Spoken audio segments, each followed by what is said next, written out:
Saudara-saudara, Corona telah mengubah banyak hal pun dalam saat ketika kita akan beribadah kembali secara tatap muka di gereja kita, di gereja Po Kelenteng Agung. Ketika pintu gereja dibuka kembali dan saudara-saudara akan beribadah, dimohon untuk mengikuti beberapa hal dan panduan yang akan disampaikan.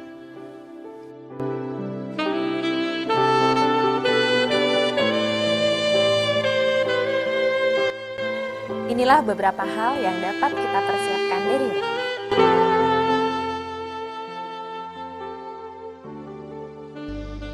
Masker adalah benda yang wajib dibawa dan digunakan selama ibadah berlangsung.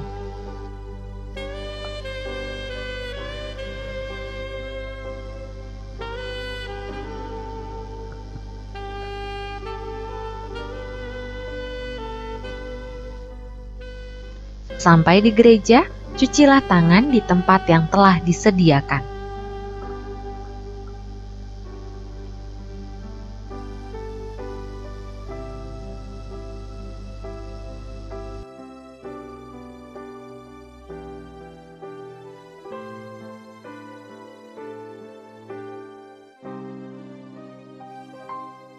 Tetap menjaga jarak selama berada di lingkungan gereja. Tidak berkerumun dalam waktu lama, sebelum atau sesudah ibadah.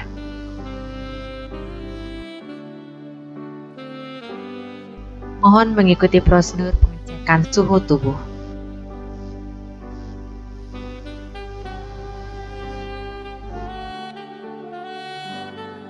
Jemaat yang merasa kurang sehat tidak disarankan untuk hadir.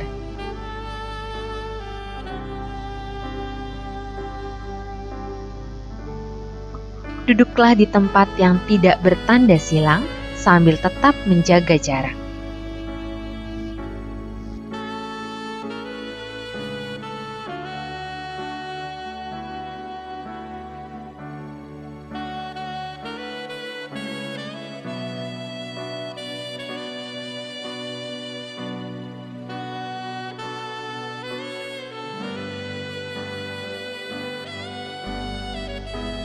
Persembahan dimasukkan ke dalam kotak yang telah disediakan.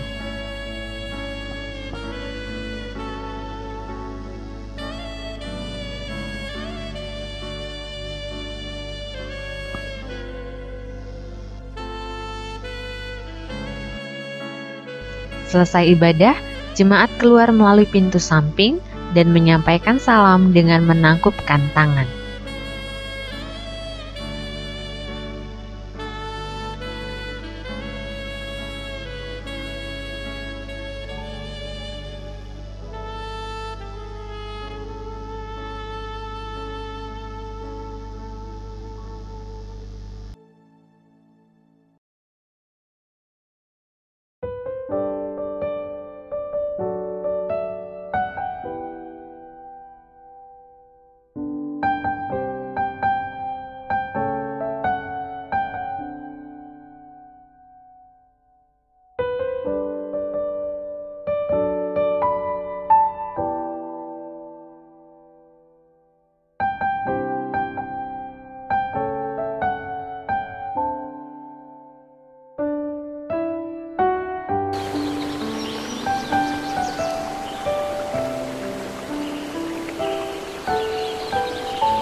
Bapak, Ibu, saudara-saudari terkasih sekalian dalam Tuhan Yesus Kristus, selamat hari Minggu, Shalom.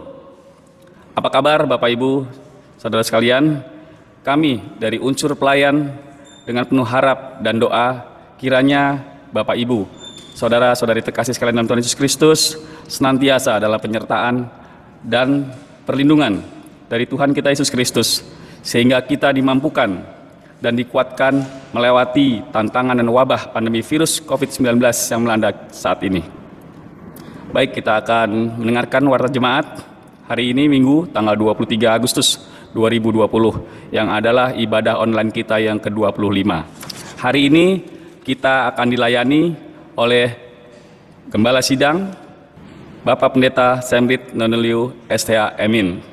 Informasi lain sesuai dengan rapat majelis pada Minggu 9 Agustus 2020, Gereja PAUK akan memulai kembali ibadah tatap muka yang akan dimulai tanggal 6 September 2020. Adapun pembatasan usia yang akan diterapkan adalah sebagai berikut. Usia sampai dengan 13 tahun dan usia dewasa 59 tahun ke atas dihimbau untuk tidak hadir dalam ibadah tatap muka di gereja. Kehadiran akan dibatasi dan dilakukan pendaftaran di koordinator sektor masing-masing. Namun ibadah online akan tetap disediakan bagi jemaat yang tidak dapat hadir di gereja. Info lebih lanjut akan disampaikan kemudian. Diharapkan jemaat tetap patuh pada protokol kesehatan yang dianjurkan oleh pemerintah. Minggu 13 September 2020 akan dilaksanakan sakramen perjamuan kudus. Perjamuan kudus akan dilaksanakan di gereja dan di rumah jemaat masing-masing. Teknis pembagian roti dan anggur akan diinfokan kemudian melalui grup sektor masing-masing atau dapat menghubungi koordinator sektor masing-masing. Berikutnya, Gereja PAUK Lenteng Agung akan mengadakan rapat Plapeno pada Minggu tanggal 23 Agustus 2020 pukul 13.00 WIB di Gedung Gereja PAUK Lenteng Agung.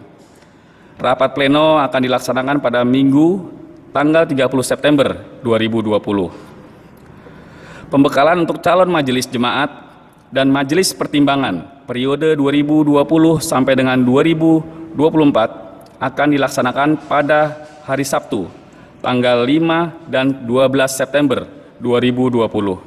Diharapkan kehadiran seluruh calon majelis dan majelis pertimbangan.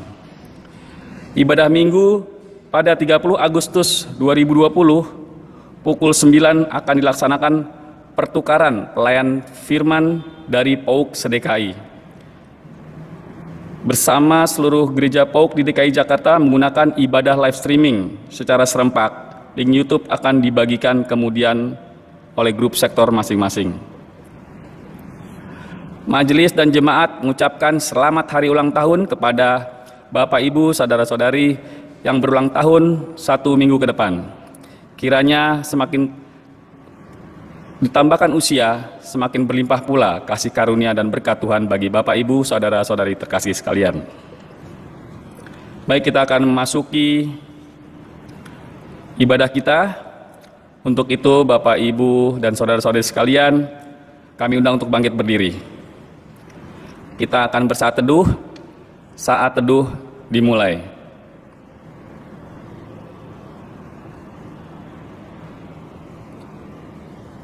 Saat teduh selesai. Baik, kita akan mengawali ibadah kita di Minggu pagi hari ini dengan menyanyikan kidung pujian dari Kidung Jemaat 19, baitnya yang pertama dan yang kedua. Tuhanku Yesus.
Saudara-saudara jemaat Tuhan, jemaat gereja Pok Lenteng Agung, atau jemaat lain, Pok lain, dan atau warga net Kristiani yang beribadah bersama dengan mengakses link YouTube ini, mari kita tabiskan ibadah minggu hari ini dengan pengakuan bahwa pertolongan kita dalam ibadah minggu saat ini adalah dalam nama Tuhan yang menjadikan langit dan bumi, laut dan segala isinya, dan yang tetap setia untuk selama-lamanya dan tidak pernah meninggalkan perbuatan tangannya. Saudara-saudara, terimalah salam rasuli. Kasih karunia dan damai sejahtera dari Allah Bapa dan dari Tuhan kita Yesus Kristus serta persekutuan dalam Roh Kudus menyertai saudara sekalian. Amin.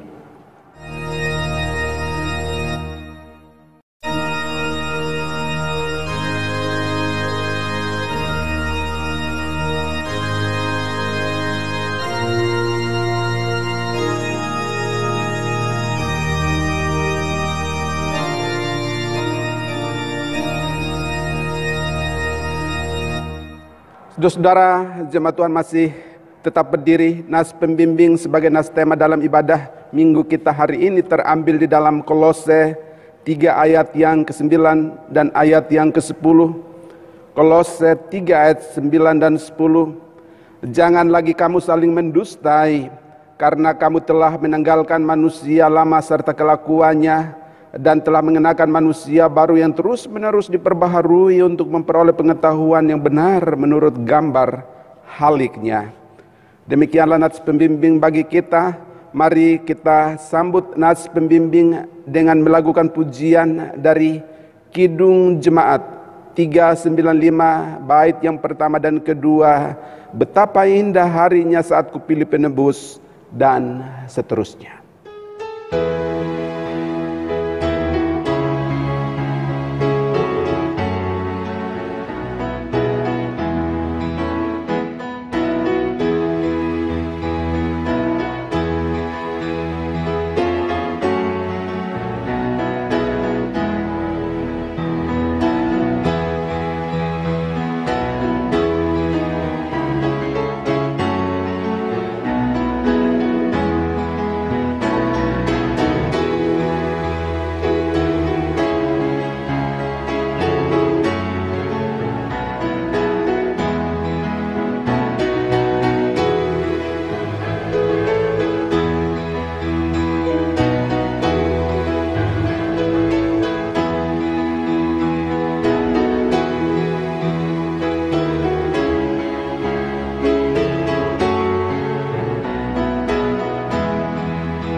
Saudara-saudara jemaat dipersilahkan duduk kembali. Saudara-saudara, Allah kembali memberi peluang bagi kita untuk menghadap altar kekudusannya di dalam ibadah minggu saat ini. Dalam segala kenyataan keberdosaan kita, kita akan mengaku dosa-dosa kita di hadapan hadiratnya, baik dalam pikiran, perkataan maupun perbuatan kita, dan dosa-dosa kita secara pribadi, keluarga, dan persekutuan. Mari kita berdoa. Terlebih dahulu secara pribadi kita berdoa.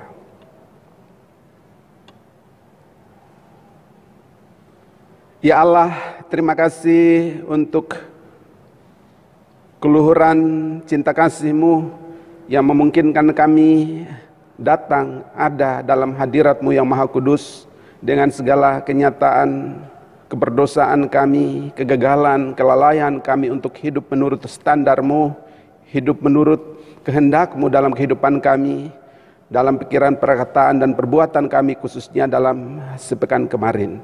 Dan karena itu kami datang di hadapan hadirat-Mu yang Maha Kudus itu dengan hati yang remuk dan dalam ketulusan, dan memohon kiranya Tuhan berkenan mengampuni kami, menyucikan, menguduskan kami, agar kami layak untuk ada dalam hadirat-Mu, agar kami layak untuk menikmati kehadiran Tuhan melalui ibadah minggu saat ini, dan agar kami layak untuk menerima dan menikmati berkat-berkat-Mu khususnya dalam sepekan ke depan. Inilah kami umat-Mu yang mengaku dosa di hadapan hadirat-Mu. Demi Kristus Yesus, Anak Allah yang hidup, Tuhan dan penebus kami berdoa dan mohon ampun kepadamu ya Bapa. Amin. Saudara-saudara jemaat Tuhan, mari kita menyatakan juga penyesalan kita di hadapan Allah dengan melakukan pujian dari Kidung Jemaat 26, bait yang pertama dan bait yang kedua. Mampirlah dengar doaku, Yesus penebus, dan seterusnya.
Saudara-saudara jemaat Tuhan, setelah secara pribadi, keluarga dan persekutuan kita mengaku dosa kita di hadapan Allah melalui doa dan pujian, maka kini dengarkanlah berita anugerah Allah, berita pengampunan dosa dari Allah menurut kesaksian Alkitab sebagaimana tercatat di dalam Efesus 2 ayat 4 dan ayat yang kelima. Efesus 2 ayat 4 dan ayat yang kelima.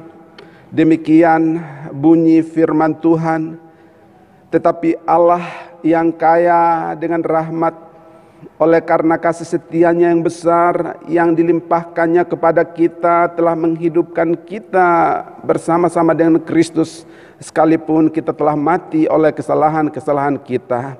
Oleh kasih karunia kamu diselamatkan. Saudara-saudara, demikianlah firman Allah sebagai berita anugerah, berita pengampunan dosa bagi kita, dan di atas dasar kebenaran firman Tuhan ini, selaku pelayan Yesus Kristus, kami memberitakan bahwa pengampunan dosa bagi saudara-saudara sekalian, bagi kita sekalian, telah berlaku dalam nama Bapa, Anak, dan Roh Kudus.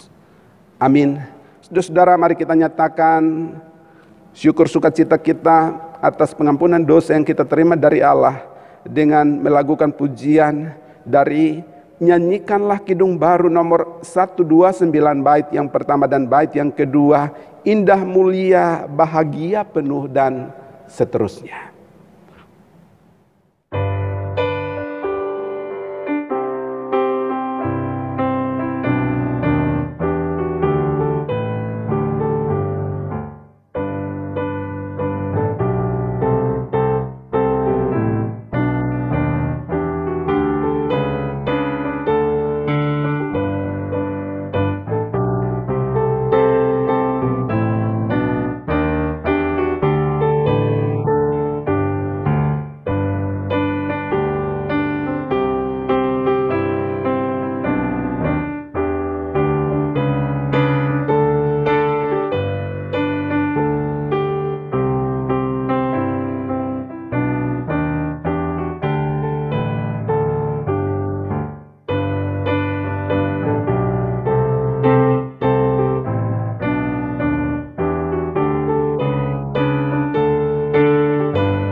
Saudara-saudara jemaat Tuhan diundang berdiri. Bahwa ada petunjuk hidup baru bagi setiap orang, bagi saya dan saudara yang telah menerima anugerah pengampunan dosa dari Allah. Dan petunjuk hidup baru bagi kita saat ini terambil di dalam Ibrani 8 ayat 1 sampai dengan ayat yang ke-13. Ibrani 8 ayat 1 sampai dengan ayat yang ke-13. Baiklah kita membacanya secara bergilir ganti. Imam besar perjanjian baru. Inti segala yang kita bicarakan itu ialah kita mempunyai imam besar yang demikian, yang duduk di sebelah kanan tahta yang maha besar di sorga, dan yang melayani ibadah di tempat kudus, yaitu di dalam kemah sejati yang didirikan oleh Tuhan dan bukan oleh manusia. Sebab setiap imam besar ditetapkan untuk mempersembahkan korban dan persembahan, dan karena itu Yesus perlu mempunyai sesuatu untuk dipersembahkan. Sekiranya ia di bumi ini, ia sama sekali tidak akan menjadi imam, karena di sini telah ada orang-orang yang mempersembahkan persembahan menurut hukum Taurat. Pelayanan mereka adalah gambaran dan bayangan dari apa yang ada di sorga, sama seperti yang diberitahukan kepada Musa ketika ia hendak mendirikan kemah. Ingatlah, demikian firman-Nya, bahwa engkau membuat semuanya itu menurut contoh yang telah ditunjukkan kepadamu di atas gunung itu.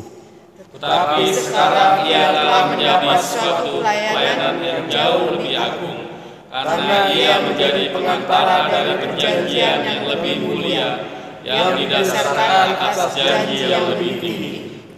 Sebab sekiranya perjanjian yang pertama itu tidak bercacat, tidak akan dicari lagi tempat untuk yang kedua. Sebab ia menegur mereka ketika ia berkata, sesungguhnya akan datang waktunya, demikianlah firman Tuhan, aku akan mengadakan perjanjian baru dengan kaum Israel dan dengan kaum Yehuda. Bukan seperti perjanjian yang telah kuadakan dengan nenek moyang mereka pada waktu aku memegang tangan mereka untuk membawa mereka keluar dari tanah Mesir. Sebab mereka tidak setia kepada perjanjianku dan aku menolak mereka. Demikian firman Tuhan. Maka inilah perjanjian yang kuadakan dengan kaum Israel sesudah waktu itu. Demikianlah firman Tuhan. Aku akan menaruh hukumku dalam akal budi mereka dan menuliskannya dalam hati mereka. Maka aku akan menjadi Allah mereka dan mereka akan menjadi umatku. Dan mereka tidak akan mengajar lagi sesama warganya atau sesama saudaranya dengan mengatakan, kenallah Tuhan. Sebab mereka semua besar kecil akan mengenal aku. Sebab aku akan menaruh belas kasihan terhadap kesalahan mereka dan tidak lagi mengingat dosa-dosa mereka. Sama-sama. Oleh karena ia berkata-kata tentang perjanjian yang baru, ia menyatakan yang pertama sebagai perjanjian yang telah menjadi tua, dan apa yang telah menjadi tua dan usang telah dekat kepada kemusnahan.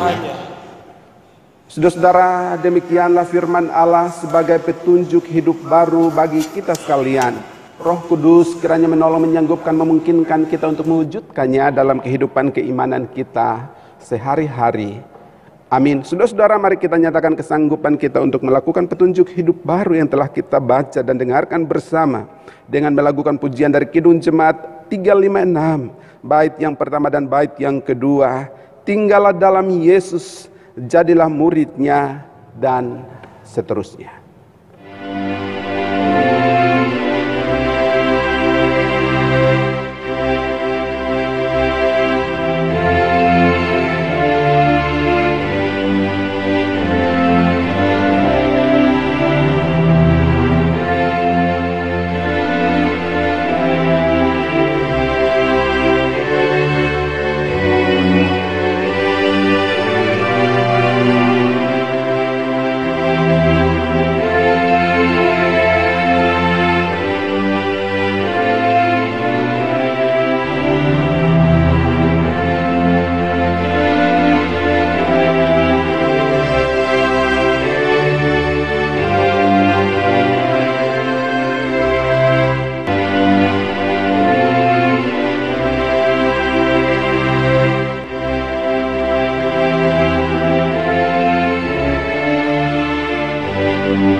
Saudara-saudara, jemaat Tuhan dipersilahkan duduk kembali.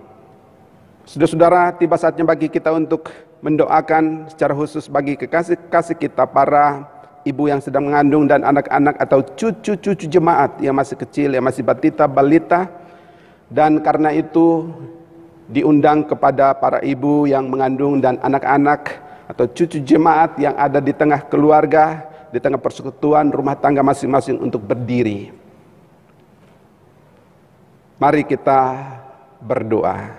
Ya Allah, dalam persekutuan kami yang meskipun tidak bertatap muka di dalam rumah-Mu yang kudus, kami bersyukur bahwa kami diberi kesempatan untuk beribadah di tengah keluarga kami masing-masing. Dan saat ini di tengah persekutuan, di tengah keluarga masing-masing telah berdiri kekasih-kekasih kami, para ibu yang sedang mengandung buah hati yang ada dalam rahim mereka, juga anak-anak atau cucu-cucu jemaat yang masih kecil, yang masih batita, yang masih balita dalam perjalanan kehidupan mereka. Kami menopang, menatang mereka ke dalam tangan kasih-Mu. Kiranya Kau menolong mereka, ibu-ibu dalam masa kehamilan mereka. Biarlah Tuhan kawal, Tuhan tuntun, Tuhan pimpin, Tuhan jaga, Tuhan pelihara sampai waktu yang tepat, di tempat yang tepat, dalam proses yang disertai Tuhan, mereka boleh dapat melahirkan dengan sehat dan selamat, dan mereka bersama dengan keluarga dan kami sekalian bersyukur bersuka cita atasnya.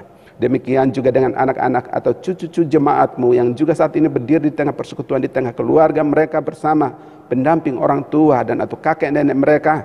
Tuhan berkati mereka dalam kehidupan mereka, dalam pertumbuhan iman mereka, dalam perkembangan psikis mereka, dalam pertumbuhan fisik mereka. Kiranya terus dikawal, disertai, diberkati oleh Tuhan, sehingga meskipun saat ini mereka terbatas dalam daya nalar mereka untuk mendengar, mengerti dan melakukan firman-Mu, tetapi biarlah seiring waktu berjalan, seiring pertumbuhan fisik mereka, mereka juga mengalami kematangan kedewasaan rohani penuh yang kemudian membuat mereka dapat menyatakan, mengakukan iman percaya mereka secara pribadi kelak di hadapan Tuhan. Terima kasih Tuhan, kami menyerahkan kekasih-kekasih kami ini ke dalam tangan kasih-Mu. Juga kami berdoa untuk setiap keluarga rumah tangga Kristen, pasangan suami istri yang juga telah lama berumah tangga dan merindukan kehadiran anak dalam rumah tangga mereka. Tuhan karuniakanlah. Juga bagi jemaat-Mu yang merindukan lagi kehadiran anak dalam rumah tangga mereka, Tuhan juga kiranya berkenan mengaruniakannya. Juga ya Allah, kami berdoa menyerahkan jemaat-Mu yang berdoa, yang meminta, yang memohon di hadapan Tuhan untuk anggota keluarga mereka, anak, menantu, kerabat, sanak, handai taulan mereka yang juga merindukan kehadiran anak dalam rumah tangga mereka. Tuhan kiranya berkenan mengaruniakannya. Tuhan kiranya berkenan mendengarkan doa umat-Mu. Terima kasih Tuhan, inilah doa kami untuk kekasih-kekasih kami ini. Dengar sambut doa kami ya Bapa, sebab kami naikkan doa kami kepadamu hanya dalam Kristus Yesus, Tuhan penebus dan juru selamat kami yang hidup. Amin. Saudara-saudara, dipersilahkan duduk kembali. Saudara-saudara, jemaat Tuhan, tiba saatnya bagi kita untuk mendengarkan suara Tuhan, sabda Tuhan melalui firman tertulis dalam Alkitab. Dan karena itu kita berdoa terlebih dahulu mohon bimbingan Roh Kudus. Kita berdoa. Ya Allah, terima kasih untuk kesempatan berada dalam hadirat-Mu dan terutama kehormatan untuk mendengarkan suara-Mu melalui firman tertulis di dalam Alkitab yang hendak kami baca dan kami renungkan bersama. Kiranya oleh hikmat, tuntunan, pendampingan, pertolongan Roh-Mu yang kudus, kami dimungkinkan, disanggupkan untuk dapat mendengar dengan baik, mencerna, memahami, dan selanjutnya kami dikarunia kerelaan, kesediaan, keberanian untuk melakukan firman-Mu dalam kehidupan kami. Bersabdalah, berfirmanlah, sebab kami sedia mendengarkannya. Demi Kristus Yesus kami berdoa. Amin. Saudara-saudara, bahan bacaan Alkitab bagi kita di hari Minggu ini terambil di dalam kitab Keluaran 1 ayat 8, 9, dan 10. Keluaran 1 ayat 8, 9, dan 10. Kemudian pasal 2 ayat 1 sampai dengan ayat yang ke-10. Ada 13 ayat. Kita membacanya secara bergantian. Saya ayat 8, saudara-saudara ayat 9. Saya 10, saudara-saudara melanjut dengan ayat 1 pasal 2. Kemudian bangkitlah seorang raja baru memerintah tanah Mesir yang tidak mengenal Yusuf. Berkatalah raja itu kepada rakyatnya, bangsa Israel itu sangat banyak dan lebih besar jumlahnya daripada kita. Marilah kita bertindak dengan bijaksana terhadap mereka supaya mereka jangan bertambah banyak lagi, dan jika terjadi peperangan jangan bersekutu nanti dengan musuh kita dan memerangi kita lalu pergi dari negeri ini. Seorang laki-laki dari keluarga Lewi kawin dengan seorang perempuan Lewi. Lalu mengandunglah ia dan melahirkan seorang anak laki-laki. Ketika dilihatnya bahwa anak itu cantik, disembunyikannya 3 bulan lamanya. Tetapi ia tidak dapat menyembunyikannya lebih lama lagi. Sebab itu diambilnya sebuah peti tangan, dipakalnya dengan gala-gala dan ter, diletakkannya bayi itu di dalamnya, dan ditaruhnya peti itu di tengah-tengah teberau di tepi sungai ini. Kakaknya perempuan berdiri di tempat yang agak jauh untuk melihat apakah yang akan terjadi dengan dia. Maka datanglah putri Firaun untuk mandi di sungai Nil, sedang dayang-dayangnya berjalan-jalan di tepi sungai Nil. Lalu terlihatlah olehnya peti yang di tengah-tengah teberau itu. Maka disuruhnya hambanya perempuan untuk mengambilnya. Ketika dibukanya, dilihatnya bayi itu dan tampaklah anak itu menangis, sehingga belas kasihanlah ia kepadanya dan berkata, tentulah ini bayi orang Ibrani. Lalu bertanyalah kakak anak itu kepada putri Firaun, akan kupanggilkan seorang inang penyusu dari perempuan Ibrani untuk menyusukan bayi itu bagi tuan putri. Sahut putri Firaun kepadanya, baiklah. Lalu pergilah gadis itu memanggil ibu bayi itu.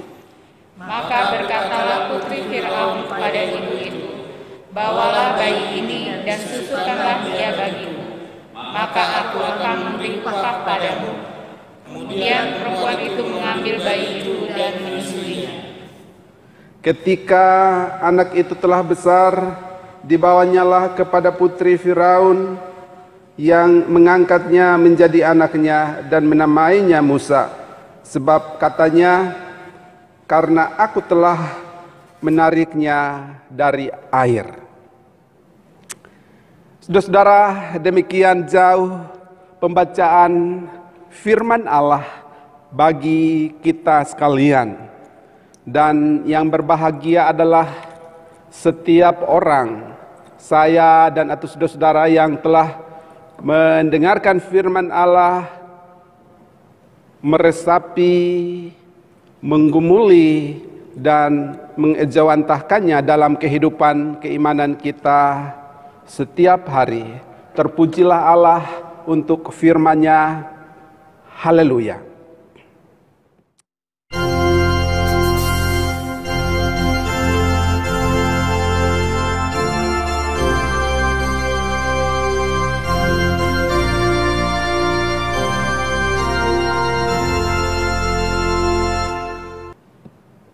Shalom Bapak Ibu Saudara-saudara, selamat hari Minggu untuk Bapak Ibu Saudara-saudara sekalian, baik Jemaat Gereja Pok Lenteng Agung yang ada di rumah, di tengah keluarga masing-masing, juga jemaat simpatisan, saudara-saudara yang sering kali beribadah bersama, dan atau jemaat gereja lain, Pok lain, atau keluarga kerabat jemaat, warganet Kristiani yang juga turut beribadah bersama di dalam kesempatan ibadah pagi hari ini. Apa kabar Bapak Ibu Saudara-saudara? Semoga saudara sekalian dan kita sekalian tetap mengalami anugerah penyertaan, pemeliharaan, pembelaan, keberpihakan Allah yang sempurna dalam perjalanan kehidupan kita di tengah situasi kehidupan bersama dengan anak bangsa yang lain, menjalani masa-masa transisi new normal, normal baru dengan sederet kewajiban moral yang harus kita taati, jalani, patuhi, berbagai protokol kesehatan, juga regulasi-regulasi yang kita harus patuhi dalam kerangka memutus mata rantai penyebaran virus corona sekaligus juga menghentikannya. Bapak Ibu Saudara-saudara jemaat Tuhan, tema yang diberikan oleh PGI dalam buku Almanak Kristen Indonesia untuk bacaan Alkitab kita hari ini adalah di minggu biasa yang ke-16 ini, Allah membarui gereja agar menjadi berkat bagi sesama. Allah membarui gereja agar menjadi berkat bagi sesama. Gereja yang harus terus-menerus diperbaharui. 2 pekan yang lalu, istilah yang sama saya pakai dan saat ini juga saya pergunakan. Ecclesia Reformata Semper Reformanda. Gereja yang telah diubahkan, dibaharui, harus terus-menerus diubahkan, dibaharui, agar dapat hadir dan eksis di tengah-tengah dunia yang juga terus-menerus mengalami akselerasi perubahan. Terutama yang dapat sangat terpantau adalah kecepatan atau akselerasi perubahan teknologi. Setiap detik selalu ada inovasi, selalu ada perubahan. Bapak Ibu Saudara-saudara, dan kita hidup dalam dunia seperti itu, dan ekses dari COVID-19 ini mengharuskan kita sekalian, termasuk yang tadinya agak alergi atau kalau tidak ingin dikatakan sebagai antipati terhadap teknologi, sekarang beribadah online. Karena memang tidak bisa ibadah di gereja, Bapak Ibu Saudara-saudara yang dikasihi oleh Tuhan. Nah, dalam situasi perubahan yang demikian cepat, yang juga ternyata berdampak kepada kehidupan umat manusia yang maunya juga cepat, apa-apa cepat, gak mau kerja tapi ingin cepat kaya, gak mau belajar tapi ingin pintar, sehingga akhirnya kemudian sok kaya dan sok pintar begitu. Bapak Ibu Saudara-saudara, gereja dalam arti organisasi, dalam arti komunal, ya Bapak Ibu Saudara-saudara, tetapi juga dalam arti individu. Gereja yang telah diubahkan, ditebus, dimerdekakan, kalau masih harus dikaitkan dengan konteks 17 Agustus yang lalu ketika kita beribadah, kita pekikan merdeka, dan hari ini kita membahasnya sedikit atau banyak terkait dengan itu, sebab kita akan membahasnya terkait dengan bagaimana kita harus merenungkan fase awal ketika Tuhan mulai berintervensi dalam sejarah kehidupan umat Israel pada waktu itu yang sedang berada dalam situasi udara tirani, dalam sistem pemerintahan yang sangat menyengsarakan mereka pada waktu itu, Bapak Ibu Saudara-saudara. Di bawah pemerintahan seorang Raja Firaun, yang ayat yang ke-8 pasal 1 tadi dikatakan, seorang yang tidak lagi mengenal Yusuf dan jasa-jasanya, kontribusi konkretnya dalam sejarah kehidupan bangsa Mesir pada waktu-waktu yang lalu. Dan itu kemudian akhirnya menimbulkan situasi, ada kecemburuan sosial, ada ketakutan, ada sebuah keadaan yang tidak nyaman bagi raja itu, sehingga kemudian mengeluarkan aturan, membuat kebijakan yang dikatakan bijaksana menurut mereka, menurut dia bijaksana. Ketika orang-orang Israel dipaksa untuk bekerja paksa, dipaksa untuk harus hidup sebagai budak belian pada waktu itu, dan mereka mengalami situasi yang sangat menyengsarakan. Dan ketika hal itu juga tidak menimbulkan sesuatu yang berarti seperti yang diasumsikan, seperti yang direncanakan, maka mulailah timbul niat untuk menghabisi, untuk memutus satu rantai generasi itu dengan mengeluarkan maklumat bahwa setiap anak laki-laki yang lahir dari setiap perempuan Ibrani harus dibunuh. Bapak Ibu Saudara-saudara, ini naluri membunuhnya itu mulai muncul, dan kemudian mengeluarkan peraturan itu. Jadi setiap ibu orang Ibrani, orang Israel yang akan melahirkan bayi mereka, kalau bayi itu laki-laki maka harus dibunuh atau dilemparkan ke sungai Nil, Bapak Ibu Saudara-saudara. Dan disitulah fase awal perjalanan kehidupan dari seorang Nabi Musa, yang kemudian menjadi alat di tangan Tuhan untuk membebaskan orang Israel, umat Tuhan, dari keadaan ketertindisan, dari keadaan penderitaan di tanah Mesir pada waktu itu, Bapak Ibu Saudara-saudara. Cerita ini cerita yang berulang kali, bahkan dari mimbar ini saya sudah sering kali menceritakannya, mengkhotbahkannya dan menyampaikannya dalam bentuk renungan dalam ibadah tengah minggu kita, Bapak Ibu Saudara-saudara. Hari ini saya ingin mengajak Bapak Ibu Saudara sekalian untuk melihat dari ada satu sisi atau setidaknya dua sisi berbeda dari yang biasanya, walaupun mungkin Bapak Ibu telah pernah atau sedang melihat dari sisi itu, tentang peran Yokebed, ibunda daripada Nabi Musa. Bapak Ibu Saudara-saudara, saya ingin mengajak Bapak Ibu Saudara-saudara menyandingkan, mengkomparasikan secara paralel, secara bersama-sama apa yang terjadi dengan Yokebed dan Nuh. Bapak Ibu perhatikan, ketika Tuhan menyuruh Nuh untuk membuat bahtera, ketika akan terjadi air bah yang melumpuhkan mematikan semua kehidupan yang ada di atas planet bumi ini, Tuhan menyuruh membuat bahtera. Dan bahtera yang disuruhkan untuk dibuat oleh Tuhan kepada Nuh itu, ukurannya jelas, kayunya jelas, Bapak Ibu Saudara-saudara. Bandingkan Bapak Ibu Saudara-saudara dengan ketika seorang ibu dengan nalurinya yang sedemikian luar biasa, dia membuat keranjang.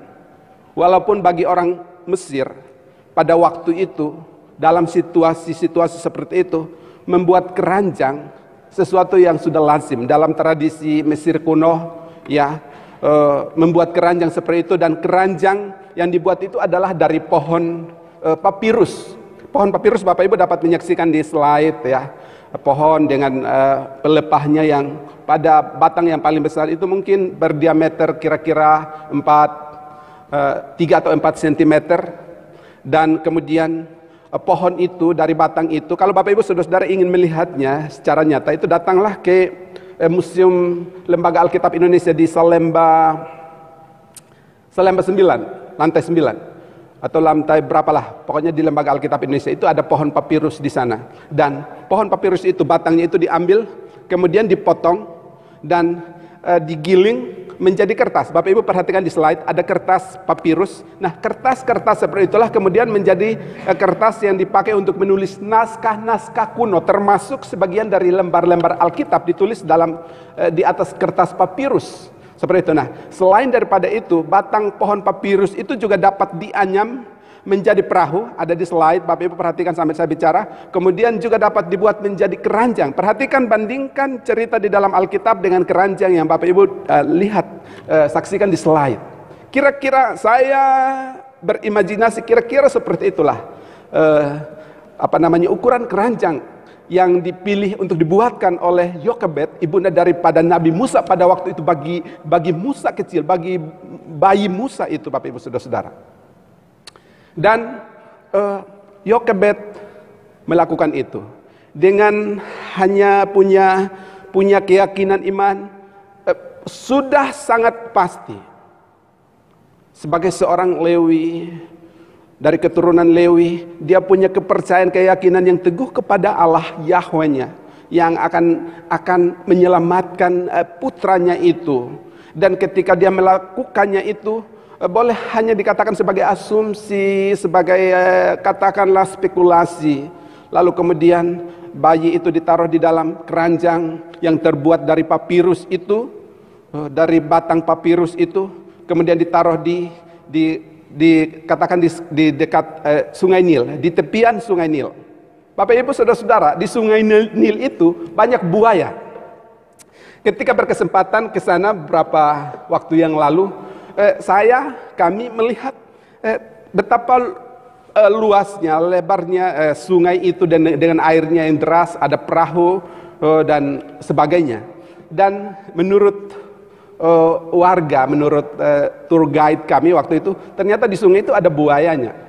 Bapak Ibu Saudara-saudara, dan ini sangat riskan, ini sangat berbahaya untuk bayi Musa yang pada waktu itu ditaruh di dalam keranjang dan diletakkan di tepi Sungai Nil itu. Tapi Bapak Ibu Saudara-saudara, ternyata buaya itu paling tidak suka dengan aroma pohon papirus, terutama ketika dia sudah dihancurkan atau dibuat dalam bentuk keranjang seperti yang dibuatkan untuk Musa kecil itu, Nabi Musa kecil itu, Bapak Ibu Saudara-saudara. Dan itulah yang membuat Nabi Musa atau Musa kecil itu kemudian aman di situ.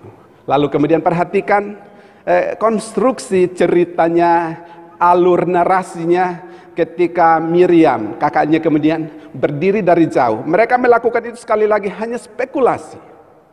Mereka tidak tahu akan ada putri Firaun yang datang. Mereka melihatnya dalam iman yang bertindak dalam diri Yokebed yang membuat keranjang, yang kemudian meletakkan anaknya. Lalu kemudian perhatikan secara psikologis, kondisi psikologis seorang ibu dalam keadaan itu, betapa sayangnya dia. Bapak Ibu Saudara, jangan lupa Amram tenggelam di dalam cerita itu. Peran Amram, ayahanda daripada Nabi Musa.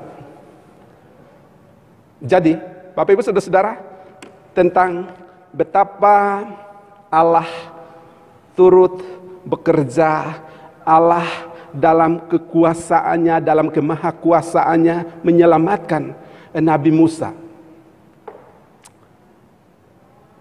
Dan ketika Miriam lihat dari jauh, kakaknya gadis itu yang disebutkan dalam cerita ini, kemudian putri Firaun datang, tahu-tahu ada bayi, disuruhlah dia mengambil itu. Dan saat mengambil itu, kemudian dia basa-basi, bolehkah aku panggilkan seorang inang penyusu yang menyusui dari antara orang Ibrani? Padahal dia sudah tahu kalau nanti yang akan dipanggil itu adalah ibunya. Bapak Ibu Saudara-saudara, perhatikan, ya, ada kisah yang heroik, ada kisah yang begitu mengundang bagaimana Allah berintervensi di dalam semuanya itu. Lalu dipanggil mamanya, datang menyusui, dan praktis mereka tinggal di istana. Mereka yang adalah orang Lewi yang tadinya tidak familiar dengan kehidupan di istana, apalagi dengan situasi seorang Raja Firaun yang begitu antipati terhadap orang Ibrani pada orang Israel pada waktu itu. Mereka tentu agak jauh dari ring satu istana, Bapak Ibu Saudara-saudara. Tapi dengan cara Tuhan mereka didekatkan. Bahkan Musa akhirnya kemudian hidup dan menikmati. Dan ini keajaiban. Ini salah satu sisi lain yang saya ingin katakan kepada Bapak Ibu Saudara-saudara. Bagaimana Allah dapat memakai musuh yang tadinya akan membunuh Nabi Musa itu, kini harus melindungi dan memberi makan dan membesarkan Nabi Musa. Hebat. Tuhan yang hebat, yang luar biasa. Nah, sekarang mari kita tarik firman Tuhan ini lebih dekat dalam perjalanan kehidupan kita. Berapa sering kita merasa diri kita sebagai yang tidak dipedulikan lagi oleh Allah dalam perjalanan kehidupan kita karena situasi sulit yang kita hadapi dalam kehidupan kita, bersama dengan keluarga kita, bersama dengan orang-orang di sekitar kehidupan kita, dalam kehidupan bergereja kita, dalam kehidupan berbangsa kita. Sesungguhnya Allah yang sama, yang telah menolong, memberi hikmat kepada Yokebed, memberi iman kepada Yokebed, memberi keberanian kepada Yokebed untuk kemudian bisa menyelamatkan bayinya itu, kemudian menjadi seorang tanda petik juru selamat bagi umat Israel pada waktu itu. Dia juga dapat memakai kita dalam segala keberadaan kita. Slide berikut akan menolong kita lebih mendekatkan kita kepada firman Tuhan yang kita renungkan bersama pada saat pagi ini. Selamat menyaksikan.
Ya, saudara-saudara, proses tangan yang melukis itu tangan yang sangat terampil.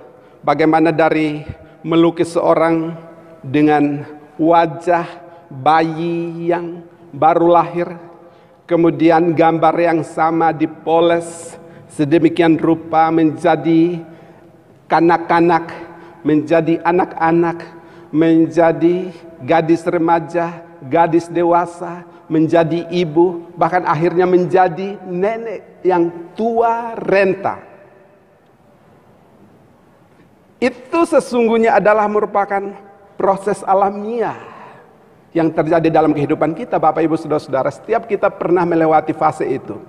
Sampai saat ini tidak ada cerita tentang seorang yang tiba-tiba ada, sudah besar, tanpa pernah lahir, begitu ya. Kalau ada orang begitu tiba-tiba ada, begitu ya, pasti disebut sebagai setan, ya, entah apalah begitu, makhluk asing, alien. Ya. Proses alamiah. Nah, di setiap pertumbuhan itu mengandaikan ada dinamika kehidupan di dalamnya. Di setiap fase pertumbuhan seperti yang digambarkan itu, saat kita masih kecil ada kesulitan, saat kita beranjak anak-anak ada kesulitan lain, makin besar makin tua, makin setiap fase umur selalu ada kesulitannya sendiri, Bapak Ibu Saudara-saudara. Tetapi Allah berjanji, Dia mengatakan, lihat, aku telah melukiskan engkau di telapak tanganku, tembok-tembokmu tetap di ruang mataku. Jadi Allah, seperti pelukis itu melukis wajah itu, Allah melukis kita di dalam tangan kasih-Nya. Saudara-saudara, saudara dan saya bisa gagal untuk hidup dalam rencana Allah, tapi jangan pernah lupa ini, bahwa rencana Allah tidak akan pernah mungkin gagal tergenapi dalam kehidupan kita. Dan karena itu tetaplah hidup dalam tangan pengasihannya, tetaplah berjuang, bergumul dalam rencana dan tujuannya dalam kehidupan kita, tetaplah berfungsi bagi Dia dalam segala situasi kehidupan. Kita memang mungkin kadang-kadang terbatas untuk mengendalikan banyak hal dalam hidup ini, Bapak Ibu Saudara-saudara, dalam ketidakberdayaan kita, tetapi Tuhan selalu mengirimkan orang-orang tak terduga. Tuhan selalu mengirimkan atau menghadirkan cara-cara tak terduga untuk menyelamatkan kita. Itulah juga yang terjadi dengan Nabi Musa. Saudara-saudara, slide berikut ini lagi akan menutup renungan firman Tuhan pada saat siang hari ini. Selamat menyaksikan. Seberapa banyak kita punya teman?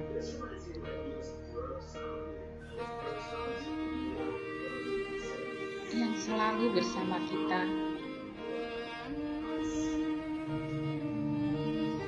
saat kita bahagia.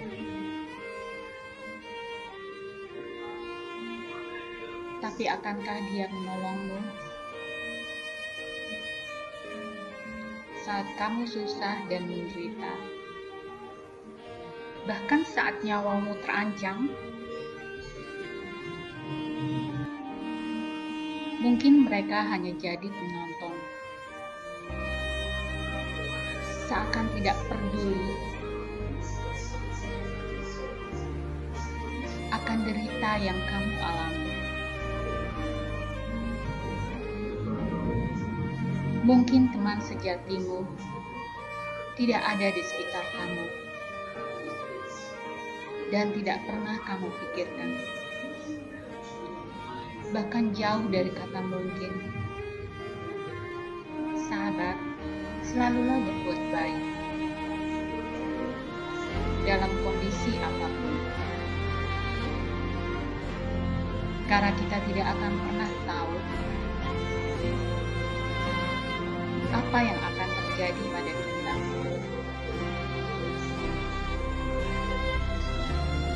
Mungkin kebaikan itu yang akan menyelamatkan kita dari arah yang tidak pernah kita duga.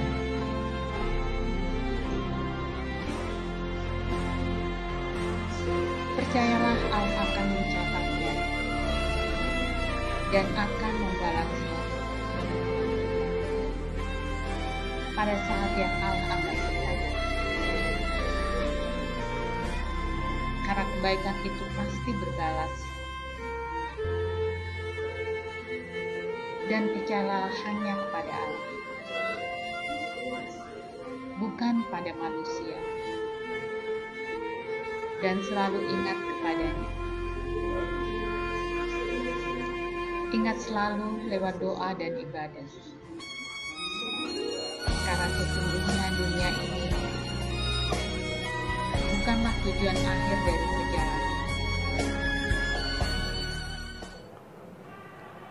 Saudara-saudara, jemaat Tuhan, ada saat di mana memang kita menjalani hidup ini hanya sendirian. Ketika berhadapan dengan situasi seperti kerbau itu yang tertangkap buaya di pinggir kali, di pinggir sungai, di pinggir danau, dan tidak dapat melepaskan diri. Sementara di sekitarnya ada kerbau-kerbau yang lain yang juga ternyata hanya dapat menonton, hanya dapat melihat dari jauh, Bapak Ibu Saudara-saudara. Ada saat di mana kehidupan ini seperti itu. Ada saat di mana kita akan merasa dan atau sungguh-sungguh menjalani hidup ini sendirian. Dalam saat situasi kaki kita terluka, dalam situasi hati kita terluka, dalam situasi kita mengalami tekanan hidup, dalam situasi keadaan yang tidak menentu dan kita sulit untuk mengendalikannya. Kita dapat mengalami itu. Orang dapat hanya menonton, dan kalau ada alasan untuk mencerca, mereka akan mencerca. Kalau ada alasan untuk mereka akan menertawakan Bapak Ibu Saudara-saudara. Dan jarang ketika mereka akan mengacungkan jempol untuk memberi apresiasi, untuk memberikan pujian atas apa yang kita lakukan dalam hidup ini. Dan kita harus terus bergumul, berjuang sendiri. Tapi jangan pernah lupa, saudara-saudara, Allah selalu mengirimkan malaikat penolong. Orang tak terduga dengan cara tak terduga. Lihat, 2 kuda Nil, ibu dan anak, yang hadir pada waktu yang tepat ketika kerbau itu sudah hampir menyerah dan hampir ditarik oleh buaya itu untuk ke dalam atau ke tengah danau. Maka kedua kuda Nil itu, ibu dan anak itu hadir dan menghalau buaya itu. Kerbau itu kemudian lari walaupun dengan kaki yang masih terluka. Luka yang kita alami, kenyataan pahit yang pernah terjadi dalam hidup kita akan menyisakan bekas. Tapi itu akan tetap membuat kita ingat bahwa kita pernah terluka, dan kemudian mengingatkan kita untuk tetap dan terus berjuang, Bapak Ibu Saudara-saudara. Dan jangan pernah lupa, prinsip yang sama Tuhan dapat lakukan dalam kehidupan kita. Saat kita sendiri mengalami kehidupan yang lonely, kehidupan yang hopeless, kehidupan yang senyap, kehidupan yang jauh dari perhatian dan kepedulian banyak orang, Tuhan dapat mengirim penghibur, penolong tak terduga, dengan cara yang tak terduga. Sama seperti dia menyelamatkan Nabi Musa dengan cara yang tak terduga, dengan cara yang luar biasa. Juga seperti slide tadi, bagaimana agar hidup kita yang juga terus menerus mengalami pertolongan dan berkat Tuhan, pembaharuan demi pembaharuan Tuhan dalam kehidupan kita dari hari ke hari, secara kolektif, secara komunal bersama, juga secara pribadi Bapak Ibu Saudara-saudara, kita mengalami itu. Dan kiranya seiring dengan itu, kita juga menyediakan hati dan hidup kita untuk berbagi dengan setiap orang di sekitar kehidupan kita. Setidaknya dengan pengalaman iman yang kita tuturkan ulang, yang kita bagikan selalu, menyemangati orang lain untuk tetap percaya bahwa masih ada Tuhan, bahwa mujizatnya masih ada, bahwa Dia masih dapat mengirimkan orang tak terduga dan memakai cara tak terduga untuk menolong kita, menolong mereka, khususnya ketika dalam segala keterbatasan kita, dalam saat kita berolah batin, olah nalar untuk menjalani kehidupan, kita tidak sanggup untuk mengendalikan keadaan. Tuhan jauh lebih dari sanggup untuk mengendalikannya. Percayalah, kehidupan kita ketika diubahkan oleh Tuhan, maka kehidupan itu seharusnya menjadi berkat bagi setiap orang di sekitar kehidupan kita. Kiranya firman Tuhan ini menguatkan kita, Bapak Ibu Saudara-saudara. Biarlah dalam kehidupan kita, khususnya di hari-hari belakangan ini, yang terus-menerus semakin tidak mudah ini, kita terus bisa mengalami pertolongan Tuhan, perubahan pembaharuan hidup, paradigma kehidupan, paradigma dalam saat kita akan melihat, menilai dan menyikapi kehidupan, memberi respon iman yang tepat atas setiap anugerah Tuhan dalam perjalanan kehidupan kita. Selamat menjalani proses pembaharuan dari Allah. Selamat menampilkan diri dan kehidupan saudara menjadi kehidupan yang berdampak, berefek domino bagi setiap orang di sekitar kehidupan saudara. Tuhan Yesus memberkati kita sekalian. Amin. Mari kita berdoa. Kami bersyukur untuk firman-Mu. Ada saat di mana kami berpikir untuk menyerah dalam perjalanan kehidupan, khususnya manakala kami berhadapan dengan situasi yang tak terkendalikan oleh kami, yang tak termengerti oleh kami. Ingatkan kami terus bahwa masih ada Engkau yang tidak pernah berhenti bertindak, Engkau yang selalu menuntun menyertai langkah hidup kami, Engkau yang berfirman bahwa Engkau melukiskan kami di telapak tangan-Mu, Engkau yang selalu memperhatikan dan mempedulikan hidup kami. Engkau dapat memakai cara-cara tak terduga, orang-orang tak terduga untuk menolong kehidupan kami. Dan seiring dengan itu, buatlah hidup kami menjadi kehidupan yang berdampak, kehidupan yang berefek baik, positif bagi setiap orang di sekitar kehidupan kami. Inilah kami ya Tuhan. Jadikan kami sebagai pelaku firman-Mu. Demi Kristus Yesus kami berdoa dan mengucap syukur untuk firman-Mu ya Bapa. Amin.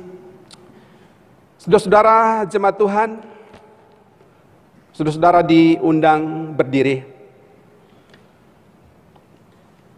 Marilah bersama-sama dengan segala orang percaya pada segala abad dan tempat kita mengikrarkan pengakuan iman kita di hadapan Allah berdasarkan pengakuan iman rasuli. Baiklah, masing-masing kita dan secara bersama-sama kita berkata demikian.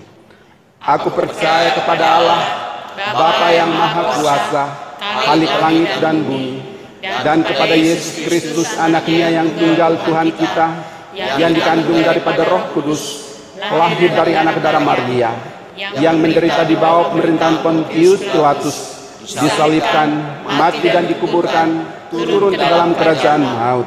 Pada hari yang ketiga, bangkit pula dari antara orang mati, naik ke sorga, duduk di sebelah kanan Allah, Bapa yang Maha Kuasa, dan akan datang dari sana untuk menghakimi orang yang hidup dan yang mati. Aku percaya kepada Roh Kudus, gereja yang kudus dan am, persekutuan orang kudus, pengampunan dosa, kebangkitan daging, dan hidup yang kekal. Amin. Saudara-saudara jemaat Tuhan dipersilahkan duduk kembali.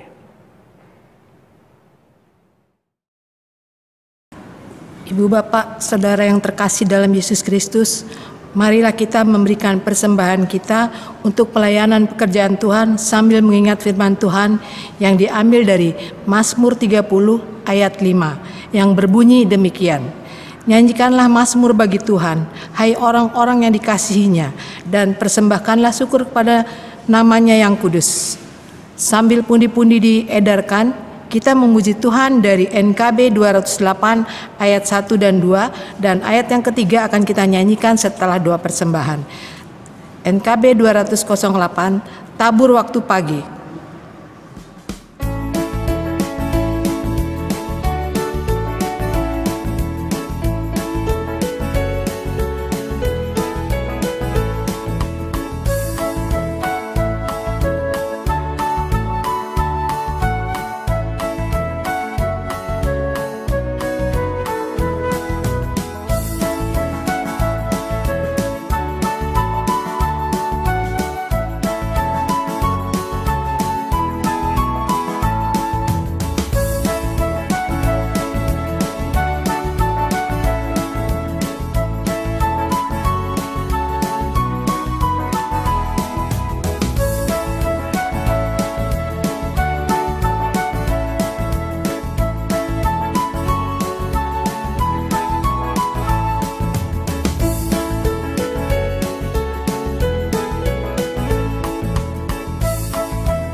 Jemaat kami jemput berdiri. Kita akan mempersembahkan persembahan kita kepada Tuhan. Kita akan berdoa. Ya Allah yang Maha Kuasa dan Kekal, kami mohon kepadamu dengan penuh kerendahan hati. Berkatilah persembahan kami ini dan sucikanlah, agar boleh menjadi sarana bagi penyebaran Injil-Mu di muka bumi ini, supaya nama-Mu dipermuliakan. Sebab siapakah kami ini, sehingga beroleh kuasa untuk memberikan dengan sukarela, kesemuanya adalah milik-Mu, dan kami telah mempersembahkannya dari dalam tangan-Mu sendiri. Amin. Kita pujikan kembali NKB 208 ayat yang ketiga.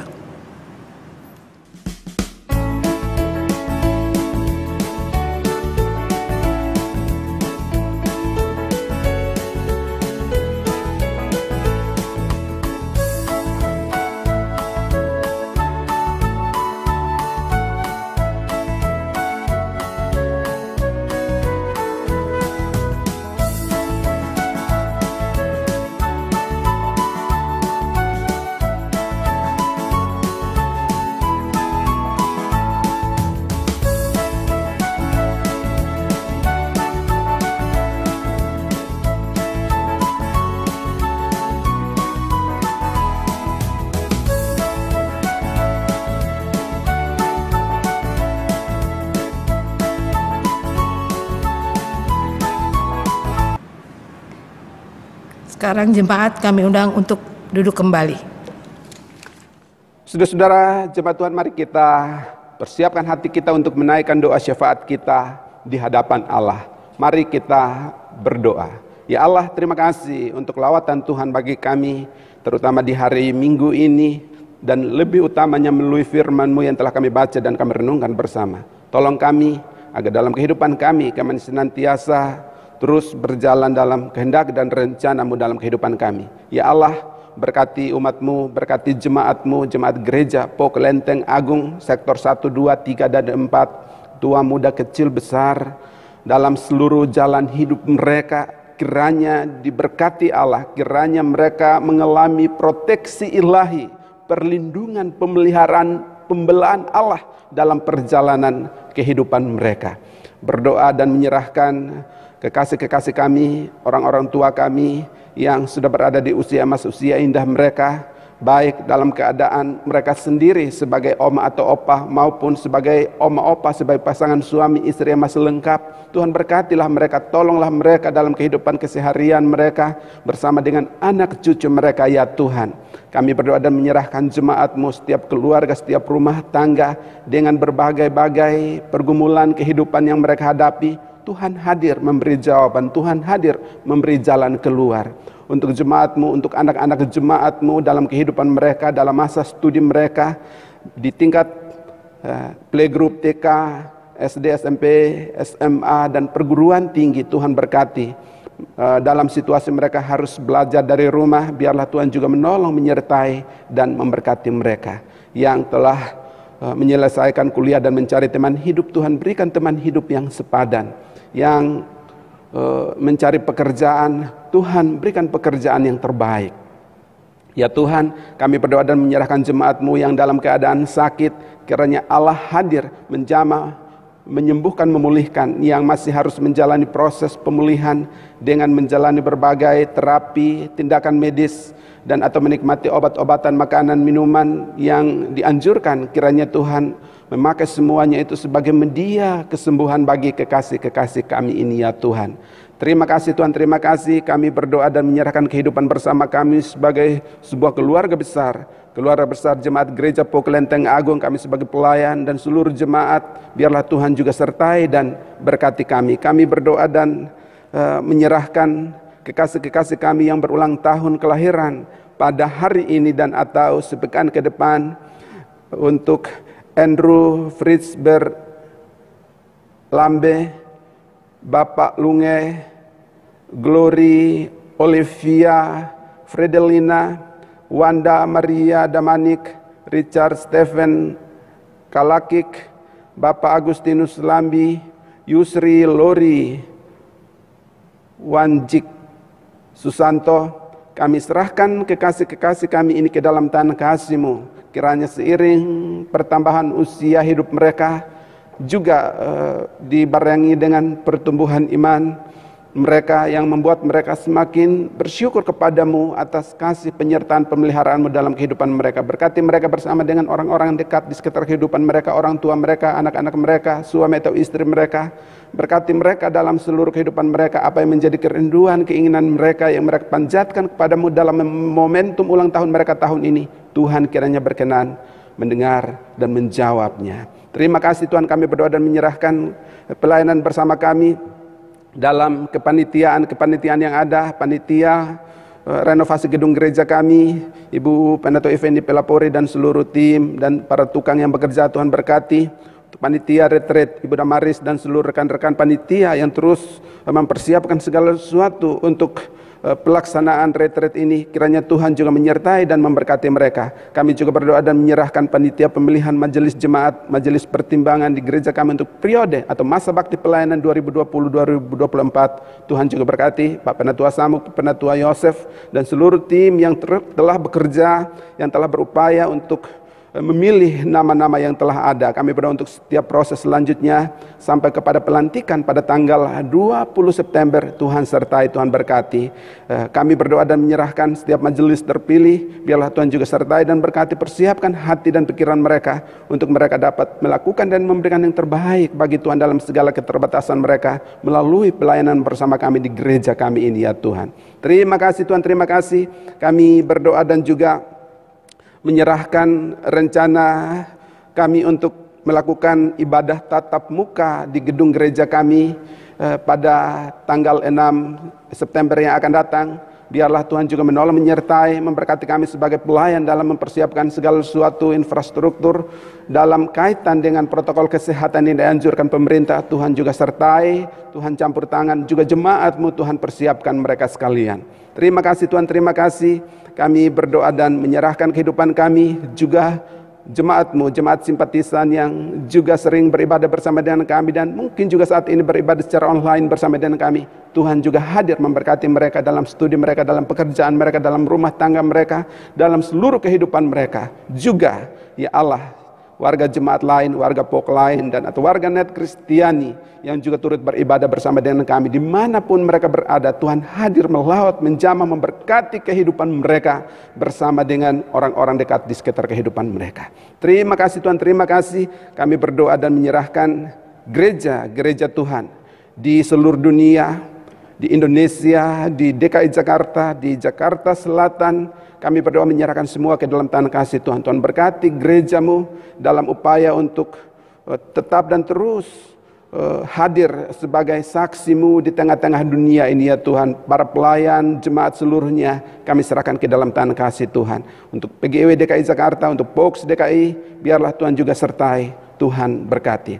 Kami berdoa dan menyerahkan kehidupan bersama kami sebagai bagian dari sebuah entitas besar dalam rumah besar Indonesia bersama dengan seluruh anak bangsa, seluruh stakeholders yang ada. Kami berdoa untuk pemerintah dan seluruh birokrat pemerintah bangsa kami dari tingkat pusat sampai berbagai pelosok negeri dalam upaya keras bersama untuk memutus mata rantai penyebaran virus COVID-19. Tuhan sertai, Tuhan berkati berbagai regulasi dan protokol kesehatan yang dianjurkan. Kami serahkan ke dalam tangan kasih Tuhan. Juga upaya keras dari berbagai pihak untuk menemukan vaksin dan juga uji klinis yang akan mengikutinya. Kami serahkan semua ke dalam tangan kasih Tuhan. Tuhan sertai, Tuhan berkati, Tuhan turut campur tangan di dalamnya. Terima kasih Tuhan, terima kasih. Kami menyerahkan seluruh kehidupan kami ke dalam tangan kasih-Mu. Biarlah Tuhan tetap dan terus menolong, menyertai, memberkati kami sekalian. Inilah kami ya Tuhan, inilah doa kami kepadamu dalam kesempatan ibadah minggu hari ini. Dengarkan kami, sebab kami naikkan doa kami kepadamu. Hanya dalam Kristus Yesus Tuhan penebus dan juru selamat kami, juru syafaat kami yang setia, yang telah mengajar kami bersama berdoa demikian. Bapa kami yang di sorga, dikuduskanlah namamu, datanglah kerajaan-Mu, jadilah kehendak-Mu di bumi seperti di sorga. Berikanlah kami pada hari ini makanan kami yang secukupnya, dan ampunilah kami akan kesalahan kami, seperti kami juga mengampuni orang yang bersalah kepada kami. Dan janganlah membawa kami ke dalam pencobaan, tetapi lepaskanlah kami daripada yang jahat.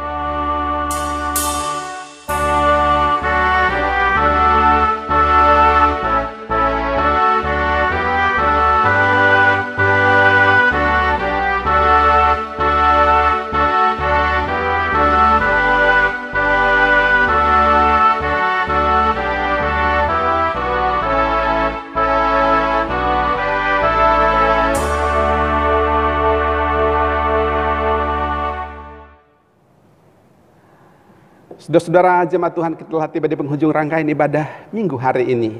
Dan ibadah sejati, ibadah sesungguhnya baru akan dimulai setelah kita menuntaskan ibadah minggu ini. Lalu kemudian kita akan masuk ke dalam berbagai aktivitas kehidupan kita di tengah keluarga kita masing-masing. Pun juga nanti bagi yang akan bekerja dalam sepekan ke depan dan untuk hari-hari selanjutnya. Dan karena itu, pulanglah dalam hidupmu, masuki dan jalani kehidupanmu sebagai ibadah nyata, ibadah sejati. Lakukan firman Allah yang telah saudara dengar. Pastikan bahwa hidup saudara yang telah dibaharui, diubahkan oleh Tuhan itu dapat membawa dampak bagi sesama saudara dimanapun saudara berada. Saudara-saudara jemaat Tuhan diundang berdiri. Marilah bersama-sama kita melakukan pujian pengutusan dari Kidung Jemaat 427. Bait yang pertama, kusuka menuturkan cerita mulia, cerita Tuhan Yesus dan cinta kasih-Nya, dan seterusnya.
Saudara-saudara, kini buka dan arahkanlah hatimu kepada Tuhan dan terimalah berkat-Nya.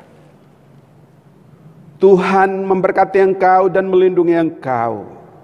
Tuhan menyinari engkau dengan wajah-Nya dan memberi engkau kasih karunia.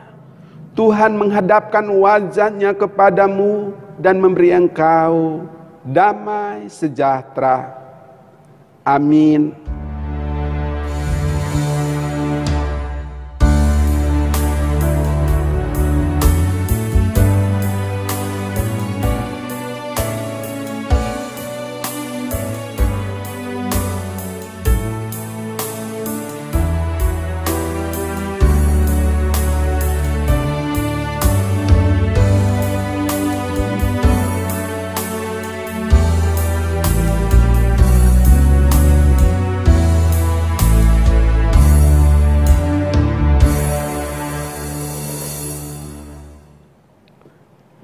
Saudara-saudara jemaat Tuhan masih tetap berdiri, kita mengambil waktu hening, kita bersaat teduh mengucap syukur untuk ibadah yang telah kita ikuti bersama. Saat teduh dimulai. Amin, saat teduh selesai. Saudara-saudara jemaat Tuhan, selamat hari Minggu, selamat melewati sisa hari di hari Minggu ini, hari-hari ke depan, sepekan ke depan, dan hari-hari selanjutnya. Tuhan Yesus kiranya memberkati kita sekalian. Shalom. Saudara-saudara, kita kembali menyanyikan pujian dari Kidung Jemaat 427, bait yang kedua. Kusuka menuturkan cerita mulia yang sungguh melebihi impian dunia, dan seterusnya.